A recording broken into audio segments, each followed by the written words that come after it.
Utah State played here against Colorado State on Saturday, and although the weather's good today, it was not great on Saturday, but our Aggies still found a way to get it done. Over 20,000 fans showed up to cheer on the Aggies despite the intense rain and 30-minute kickoff delay. Down by a touchdown in the first 7 minutes, Utah State shows here exactly why teams are afraid to kick returnable balls to our team as number 11, Savon Scarver, returned the kickoff for the first kick return of the Aggie season. Last season, Scarver was named the first team All-American for kick returners.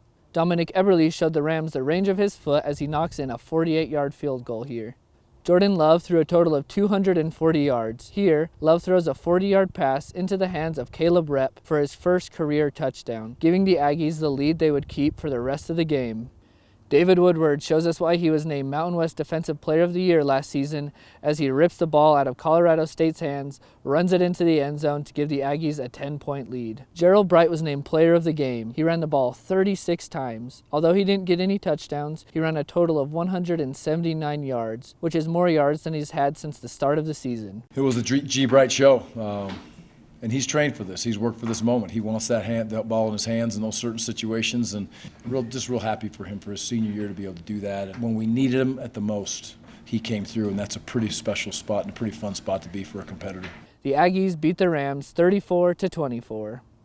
Utah State takes on number 5 LSU this Saturday in Baton Rouge.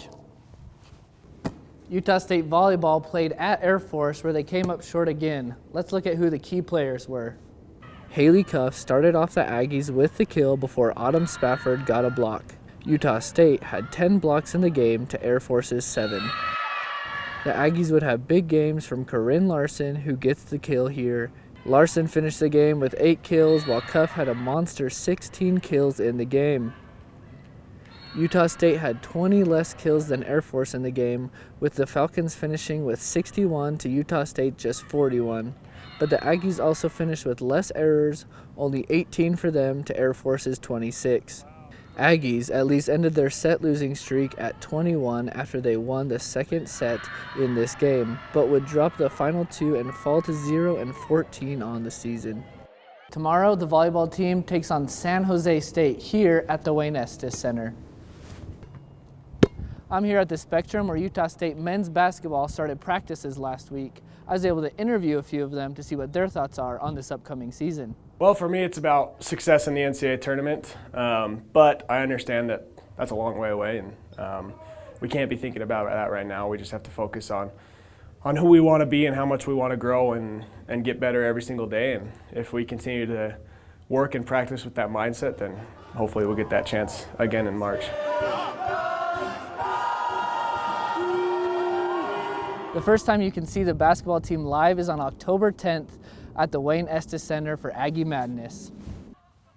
Now let's talk high school football. There might be a soccer game going on behind me now, but on Friday, Green Canyon played Bear River here. Green Canyon swept Bear River 35-0 with a heavy offensive game. Here is one of Brennan Dean's 19 carries that resulted in the last of 5 touchdowns for the night. Another touchdown was scored by a player returning from injury, McKay Jorgensen. I scored, one this past game. It was the best feeling. I love scoring touchdowns is the best part of football, I think. The just adrenaline rush that you get when you see the pass coming, scoring. Skyview also swept their competition of Mountain Crest 23-0, winning their 5th game in a row. Kason Carlson threw for 2 touchdowns, even though only 50% of his throws were caught by receivers. Here is one of the 2 touchdowns Mason Falslev scored for the night. If losing didn't hurt enough, a Mountain Crest player was injured during this play. As you can see, Tayden Burbank went down after getting tackled. Burbank stayed down while teammates and team staff came to his side. An ambulance was called and Burbank was sent off in a stretcher.